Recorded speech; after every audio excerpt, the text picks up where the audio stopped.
তো নবদ্বীপ এসেছি, মিষ্টির দোকানে আসবো না এটা হয় না, চলে এসেছি মিষ্টির দোকানে, একটু মিষ্টি খাবো। পঞ্চপ্রদীপ কি হবে গো? চলে এসেছি বাসনের দোকানে পঞ্চপ্রদীপের খোঁজে। আর দাদা ঢুকে গেছে রূপোর দোকানে, রূপোর জিনিস কিনতে, অনেক টাকার নাকি জিনিস কিনবে, দেখা যাক। কালীর খারাপ ইনি হলেন নবদ্বীপে সেই সোনার গৌরাঙ্গ, দেখো কি অপূর্ব বিগ্রহ। নবদ্বীপ এসেছি, মিষ্টির দোকানে আসবো না এটা হয় না, চলে এসেছি মিষ্টির দোকানে, একটু মিষ্টি খাবো। আর ঠান্ডা হালকা হালকা কি খাওয়া।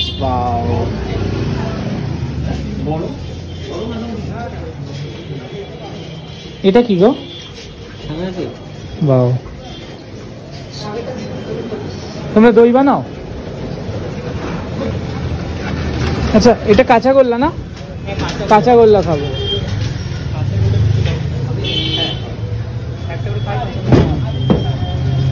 আর ওই ছানার কেকটা খাওয়া যেতে পারে। চলো খাওয়া দাওয়া। ক্ষীরের কিছু পাওয়া যায় তোমাদের এখানে? ক্ষীরের এটা কালাকান না? কত করে? 10 টাকা। এটা খাওয়া যাবে খাবো।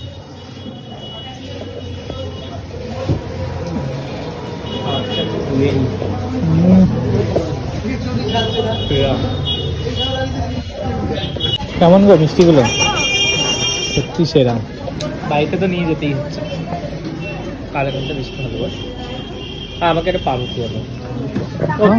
এটা দিয়ে মিষ্টি হবে নাকি? ছানা না মিষ্টি।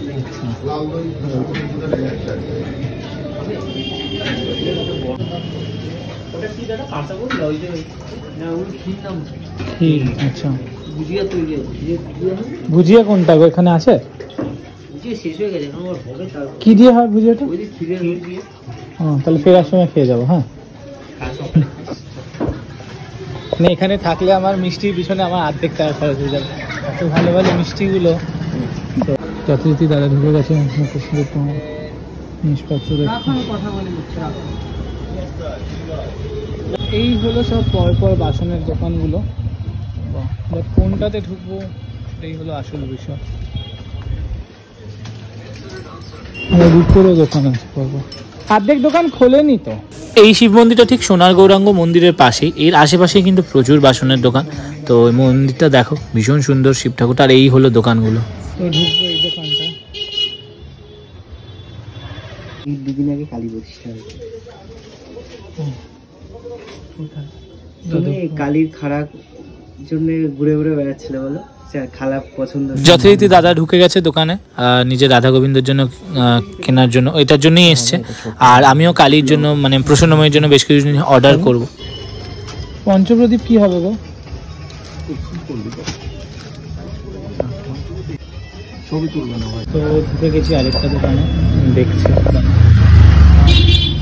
পাওয়া যায় কিনা এগুলো দেখবো। আমার যে জিনিসটা খুঁজছি একটা দোকানে পেলাম, আর সোনার গৌরাঙ্গের এখানে বলেছে যে পাবো। এইটা হলো সোনার গৌরাঙ্গ। তো একবার কি ঢুকবো দর্শনের জন্য? তো ঢুকবো কিনা ভাবছি, আগে আগে দোকানটা দেখে নিই তারপর ঘুরছি। আর দেখি পাওয়া যায় কিনা। এই বলো টাকাগুলো কিরকম হবে?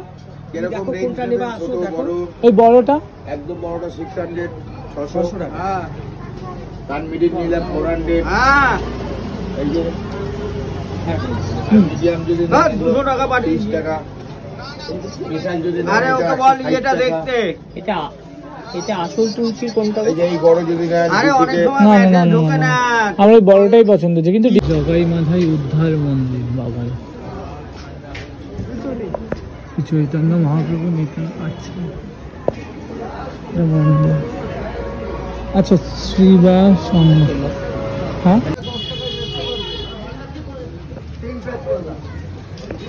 এটা হলো কি? এই গ্লাসগুলো ঢাকা হবে? ঢাকা হলো গ্লাস। আমি প্রথমে এটা ভেবেছিলাম ধুনো, বাট এটা ধুনো না, এটা তিলক মাটি, ওই ডেলা ডেলা মাটিগুলো। তো এটা ওই বৈষ্ণবরা তিলক কাটতে ইউজ করে। এটা কি গো? তাহলে দেখি মন্দিরটা ঘুরে। এই মন্দিরটা বাইরে থেকে যেমন দেখতে সুন্দর, ভিতর থেকেও ভীষণ সুন্দর। এটা হলেন দেখো গৌরনিতাই, আর এইদিকে এটা হলে রাধারানী। রাধারানী অষ্টসখীদের সঙ্গে রাধারানী, এখানে কিন্তু কৃষ্ণ নেই, এটা কেবলমাত্র রাধারানী। ঠিক আছে, দেখো ভালো করে আমি জুম করে দেখাচ্ছি। ভয়ে ভয়ে ভিডিওগুলো করছিলাম, কেননা যদি কেউ দেখতো বকা দিত সেই বেসে, কারণ আমি যতটুকু জানি মন্দিরে ভিডিও অ্যালাউ থাকে না সব মন্দিরে। আর এই হলেন যুগলের বিগ্রহ, না যুগল না, এটা বোধহয় কৃষ্ণ এবং বলরাম। আর এইটা যেটা দেখাচ্ছি সেটা হলো সোনার গৌরাঙ্গ, যেটা তখন আমরা স্কিপ করে গেছিলাম, তখন যাইনি। ভীষণ সুন্দর মন্দিরটা, এটাতেও কিন্তু লেখা ছিল ভিডিও করা যাবে না, বাট তোমাদের জন্য চেষ্টা করেছি ভিডিও করার, যাতে তোমরা দর্শন করতে পারো। ভীষণ সুন্দর বিগ্রহটা, এখানে প্রত্যেক কটা বিগ্রহগুলো ভীষণ সুন্দর দেখতে, সবকটা মেবি খুব ভুল না করলে কাঠের দারু বিগ্রহ।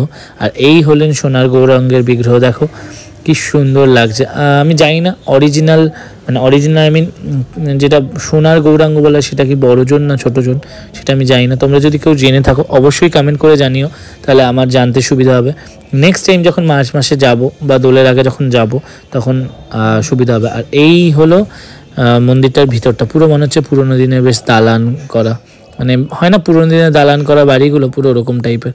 ভীষণ সুন্দর লেগেছে মন্দিরটা, অবশ্যই তোমরা কিন্তু এসো, কারণ মন্দিরটার মধ্যে অনেক কিছু আছে। আমি পুরো সার্কেল করে ঘুরে দেখাচ্ছি।